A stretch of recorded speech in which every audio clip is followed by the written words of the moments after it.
Hey, what's up, my little tattletales? How y'all doing today? Well, baby, if you want an update on what's going on with the Alabama 6, we call it our Independence Day, right? What's going on? We got some special stuff in for you. Two things. One, the captain actually made a statement and told it in his own words, and baby, the folks is mad. Two, the Alabama police are talking. They did a press conference, y'all. Let's get into this mess. Who you want to hear from, the captain, or you want to hear what the police got to say? What am I saying? Let's put the captain on the thing. Okay, they showed up on a radio show, Men's Talk. He gave a statement. Hold on, turn y'all sound up. Let's get into this. Control. Hey, Jim, how are you this afternoon? I'm fine, good, thank you. Yeah, good to hear from you. I did not, for folks out there listening, we didn't plan this, so I really appreciate you calling in here. Can you describe from just your perspective what the heck happened this weekend? Yeah, I can tell you pretty much. We were coming into the dock for our Saturday cruise. It was a 5 to 7 cruise. I had almost 200 people on the boat. And coming into the dock, and I could see that there was a pontoon boat that was too far back to allow me to position the boat to use a disembarkation ramp to get the people off the boat. So I got on the PA. I'm hovering in the water out there right beside the pontoon boat. I got on the PA and said, could y'all please move your boat up a couple feet, 4 feet, so I can get the boat in here, get these folks off the boat. And nothing happened. So I did that about 5 more times. 5 times. They're just looking at me. Looking at him, drunk, okay, rednecks. I'm going to call the police to get your boat moved. And when they get down here, they're going to see the alcohol that you have on your boat. I said, I don't think you want that, so move your boat before I call the police. And they was like, call the police. They didn't serve that. What's shooting bird? Oh, the middle finger. And we waited there for a while. I called them at 6:59. Oh, that's why they got to the scene so quick. Well, we waited for a little bit, waited for the police. There was a whole line of security guards up there. We saw them. They was looking. Wearing the blue shirts. shorts. We waited for a little while, and then the guys left that were on that boat. What? They left the boat and just left the park, or they left the dock. Okay. So I assumed they were gone. Okay. So Stewart, who captains the pedal boat, was there, and I knew he could get his boat in and out of that area. Mm-hmm. So I called him on the phone and said, hey, Stewart, man, can you come over here and get a couple of my deckhands, drop them off on the dock, and let them move that boat for me so I can get my boat in? Wait, he said, sure. They so got drunk, left the boat sitting there and walked away? The deckhands went over there. Okay. One of them was my senior deckhand, my first mate. He was the one that was attacked. So they went over there. They know how to move a boat. And in the boating world, boaters are generally, very friendly. Right. Mm-hmm. And in the boating world, it's common. If you have to move somebody's boat, it's not like it's nothing to get upset about. Mm. You have to move a boat sometimes. I think the fact that black man takes their boat. We're a passenger vessel. That boat weighs over 500,000 pounds. Right. You don't want to be in its way if you can help. They should have ran that mess over. Anyway, they went over there, moved the boat. After they moved it, those guys came running back. They must have still been in the park or up in the gazebo or something. And the one, at first there, I thought maybe they were going to have a little discussion, going to calm down. Now, see, we're 40 yards or 30 yards away. Pause really quick, because I'm listening to this in real time.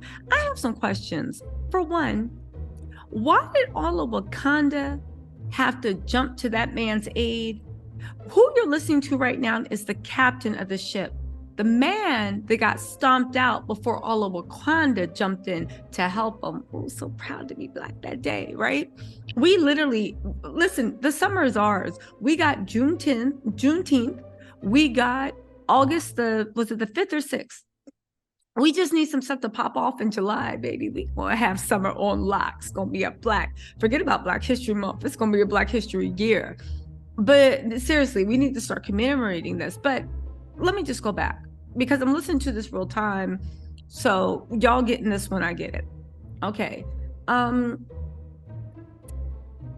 you're the captain. You sent your first mate, who's like your co-captain, down there to move the boat or settle something. You see an argument happening. You did nothing to defend the man that you sent out there in racist Alabama. Listen, you're going to give the captain a chance to redeem himself, but keep that in your head, because then we're going to talk about what's said in the police conference. Hold on. The dock, watching all this. Mm-hmm. There's nothing we can do. And about that time, another guy comes running up. Did you hear what he said? He said we was watching all this from the dock and there was nothing we can do. That man, better sue those Cracker Barrel rednecks that jumped on him. He also better sue the captain. Just works for a company, the boating company, that you guys put me in peril and then watched me, and nobody even tried to help me. We were watching from the deck. There was nothing we could do. Funny, everybody else was skipping to my new knuckling up, grabbing folding chairs, and they're just watching. Yeah, okay, but let's keep going. And within a minute or so, it was all out brawl.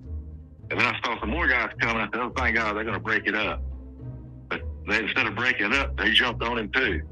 So at one time, it was like six, 7 guys on my deckhand who was just trying to move the boat. So let's just get this straight. The captain sent his deckhand, his first mate, which is basically his co-captain, down to move someone's boat. And you saw some rednecks with no shirts, pink salmon shorts on. Come on, you knew they was deep in Cracker Barrel, right? You saw them coming up, getting aggressive. You saw them lay hands on him. You're like, all we could do was watch. Then, did you call the police and say that your deckhand was being assaulted? Did you do anything except watch? Then you said you saw more rednecks come, and you thought the rednecks were going to pull the other rednecks off of a black man that they were stomping, and they went and he was appalled. Okay, let's continue. Maybe this is going someplace good. So it went over a minute. Some people came from the plaza and helped pull some guys off of him. He got away for a little bit there. Things started to calm down a little bit, and the police showed up. And I said, okay, it's going to be okay. And so what was he doing? Watching, clutching his pearls? Oh no, I hope he doesn't get hurt. Y'all, this goes out to anyone that is a little bit too adamant about the job. You know, the people, like, you walk into like H&M and security guards staring you down, right? You walk into Rite Aid, CVS, you working hard to make sure master pays you. This is the thing, don't take that stuff too seriously, because when they send you out in harm's way, they're going to be talking about like that. I don't know what happened. And then the police came and I'm like, oh, okay, he's going to be okay. Baby, you watch somebody that you worked with, that you sent in harm, get stomped out, and you waited for the police to arrive, and you got first, second, and third mates. Come on now. Let's keep going. Hold on. Okay, I'm back. My Uber Eats just arrived. Where were we? Oh, yeah, that's right. Talking trash. Listen, I don't want to be harassed or bothered by any more Rite Aid, Walgreens, Boots Pharmacy employees, because this is the way they be treating y'all. Let's continue. My deckhand came back over and motioned me to bring the boat into the dock. That everything was calm. That's all he cared about. There was already a half dozen police officers on the dock. This is about 15 minutes later. And so we started bringing the boat in. And as soon as the boat hits the dock, some of my crew who saw my first mate, Damien, being attacked, felt they had to retaliate, which was unfortunate, but we could have stopped that from happening. But when you see something like that, right, and it was difficult. It was difficult for me to sit there in the wheelhouse watching him being attacked. And the whole time I'm on the PA, stop, you know, the police are here, stop. But they wouldn't even stop them. So once we get to the dock, and then okay, pause, because I just want to put this in, because I'm listening to this real time. So let me just make sure I understand this. The reason they didn't help them was because they was on the boat and they couldn't get there. But that's not true. because the first deck got there. So you could have sent people out, but that's not even it. So they sat there, and while they are stomping this man, the captain's on the boat screaming, stop, stop, on the PA system, on the big PA system, on the deck, stop, stop. Okay, maybe the captain's heart was being ripped out, but you still should have gotten out and like knuckled up. Tattletales, if y'all ever see me getting stomped out, you better activate like Voltron, please, right? Because I got bail money for everybody. We can do this. Okay, so then as soon as they did dock, right, all the staff that had watched that happen was like, what? Oof. That's right. And how much you want to bet the people that was watching it happen that couldn't get to the shore? How much do you want to bet that they were Black? Which makes me think, was that kid swimming? Was he part of the staff? Hold on, let's get more into the story. That's a little bit of a melee started, but the police got control of it. Right. I'm just so thankful nobody wanted a weapon. Likewise. And I'd imagine, I appreciate you telling us all that. And imagine from just seeing what I saw on the tape that the guys that all y'all who work together, y'all seem pretty tight. Like this isn't just a day job. Like these are folks that it's a kind of a work family, right? Well, it's the shipmates. Shipmates is, right. Different than most jobs where people work together and go home. Some of these crews, like we just got back from bringing the boat back from Mobile. We were on there for 7 days. All in the night, watching movies, doing the work, getting the boat up, being a team, and cleaning the boat too, coming up the river. Okay. So some of y'all are dragging me because I kept saying Mobile, Alabama, but he said they just came from Mobile, so I was right somehow. But also, I'm gonna wait to see how this interview ends. But why is the captain not more on the side of his shipmate that got stomped out? Because he did get stomped out. Yeah, people came to his rescue. Yeah, that chair was swinging everywhere. Like that little meme I just saw when somebody came out with a chair and they had Beyonce on talking about my daddy, Alabama. And they was like, I see why Beyonce said her daddy from Alabama, because he came running out the house with a chair. But I don't know. It's like he's trying to play middle of the road. And I don't like that. But let's see what he says. Maybe he'll redeem himself. There's about like a few more minutes. Well, like a team, and I want to make one point I do want to make is it wasn't a black and white thing. I had every single white crew member male on the boat was on the dock. I mean, it wasn't like this was our crew upset about these idiots. And this group, this is the same group that comes every year. They're from Selma, and we've had trouble with them in the past, but just like jokey things. Like a couple of years ago, the same group was here. We came back from a cruise, and our golf cart was missing. We used a golf cart to get seniors and handicapped back up to the parking lot.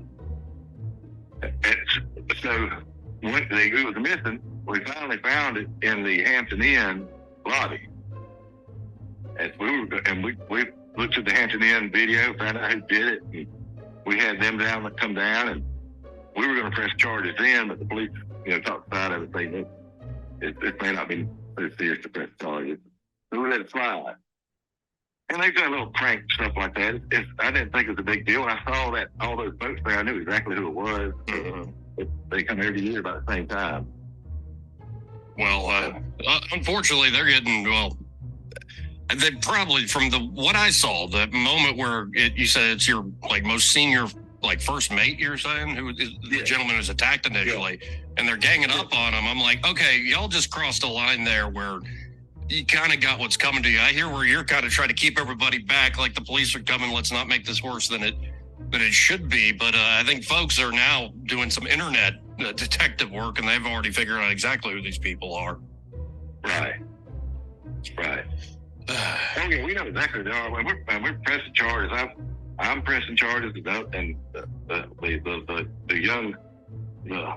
crew member that I had on the dock, that was helping. He's just a young guy, you know. He looks big, but he's just a kid still. He's like 16, and their family's pressing charges.